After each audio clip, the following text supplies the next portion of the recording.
Hi there, this is Stuart Leasor in Chiselbury, and I'm delighted to be in central London with one of our best and most famous authors, Ian Ballantyne, who we're here to launch the wonderful Martin's Eyes, which is coming out tomorrow. And I would like just to have a couple of words with Ian. So Ian, thanks very much for joining here. It's a pleasure to be here. Thanks very much for taking a punt on this book. Well, we'll see what it's worth here. I'm sure it is. It's a really cracker, even though I say it myself.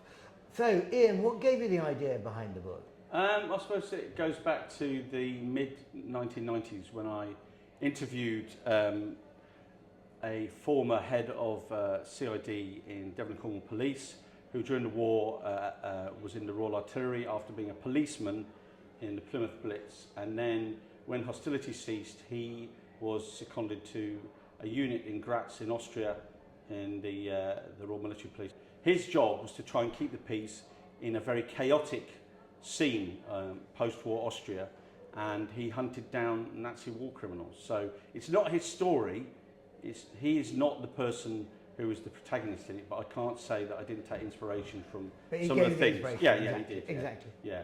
And also I interviewed some victims of what you could call war crimes, who were former prisoners of the Japanese, and it's in talking to them about what kind of people would inflict brutality upon prisoners, and also the war crimes investigator about what kind of people might do it, that it struck me that it'd be useful to do a story that kind of showed people how a seemingly ordinary person from a good home might be involved in certain things. But I don't want to give too much away.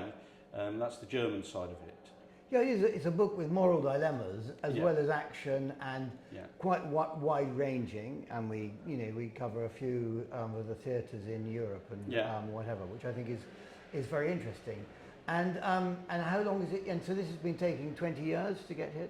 Well, you could say 30 years. That was part of the inspiration. And as I explained in the author's note at the back, I actually did as a script. On a train ride from Plymouth to where we lived, my family and I lived in the late 90s in Hemel Hempstead, and I decided I would take a notebook and just write down all the scenes, and then I made that into a script, and without digressing too much, I showed it to an agent in London who said that it was good, but at that time it was just the Nazi side of it, the German side of it, and he said, I don't know if we can have just a German, Waffen-SS protagonist. So I then broadened the story about in the early 2000s, and then my current agent, Tim Bates at PFD, when I was having a pint with him in 2012, suggested that actually what I ought to do is put in a British protagonist and have this German guy as the antagonist. And that's when I thought of really, hang on a minute, I interviewed a war crimes investigator. So I then put the two together, the fictional story together, and sort of drew on the inspiration from those interviews for articles in the Western Morning News. But this is your first novel, but it's not your first book, is it? No. It's taken so long partly because I've written, I don't even know how many, 10, 12 naval history books, and they've been very good. Well, that's where I first came across you. I mean, over 10 years ago, reading one of your Bismarck books. Yeah. And I thought, what a cracking book this was. And then, in a way, what was fascinating in a way, your way of writing was, and we all know what happens in the Bismarck, what happened, but you still were on the seat of the pants, or see whatever, edge of the seat, whichever it is, mixing my metaphors, you know what I mean? But you basically, and that's where I think, what I got, and I think what you've got in this book is the tension that takes you along.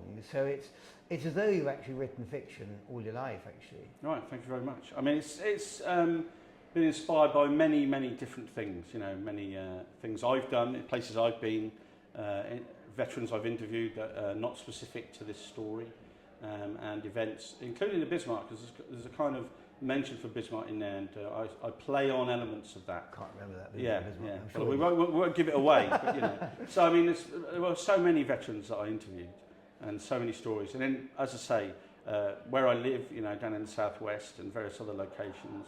I walk along the southwest coastal path, gave me an idea for some of the Cornish scenes. So there's a lot of different inspirations. Yeah, well, you have got a bit of local. I mean, that's the thing, and actually you can see that you know the area, and obviously you've crossed this river and this bridge. Yes. You've rowed across it yourself, or well, I haven't rowed across it. I've been on a ferry boat. Yeah, I didn't do the hard work. Yeah. But I mean, it's also, I think being a historian or doing factual books, it teaches you to have an eye for detail and to do thorough research. Well, that's one of the things that I would say I really noticed about you as an author is your meticulous level of detail. I mean, like when you were going on about the sniper or, you know, people from other countries wanted exactly to be right, not just, oh, it's good enough, he picked up his rifle, you know. Yeah, well, he picked up, in a way, it's a bit of Frederick Forsyth almost, like, you go like with the, you know, when you went to the Day of the Jackal, and the detail, he was going literally, the, you know, and I think people like that in a book. Yeah, I mean, my only experience with handling firearms was when I was a cadet. As a teenager, and I did fire the World War II, the Enfield, so I remembered... top machine, top gun. Yeah, and I remember the smell of the cordite and doing that on ranges like Longmoor and elsewhere in Hampshire. And so I kind of put that into it. And also, I had done a feature years before for a magazine called Maxim with a Royal Marine sniper who was involved in an incident across the border from Northern Ireland to Southern Ireland. And so I did various bits of research way back, but also, of course, you know, through your assistance partly, I was put in touch with some people that could help me today about the military side of it, including an aspect of the Battle of Monte Cassino and also the sniper side. So I was very, very particular, as you say, about trying to get that right. Because if you've got friends who are in the military who have done this, and also these days on social media, if you don't at least try, they're going to tell you, aren't they?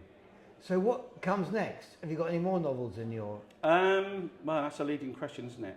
I have been working on one which is a Cold War one with a submarine friend of mine, and I've got a couple of factual ideas on the go. But in my mind, I've already got ideas for another one in this series if it's successful. Eric follows. Well, it will be. Yeah, another one from Eric, the protagonist. So I've been thinking about that for a while, and I've sort of sketched a few things down. So yeah, good stuff. We'll see how it does. You know. Well, it really deserves it. So Ian, thanks very much for entrusting Chisholm with your book. We're delighted to do it, and let's hope it goes really well. Thank you, Stuart. Thanks very much for publishing it. Brilliant. Thank you. Thanks a lot.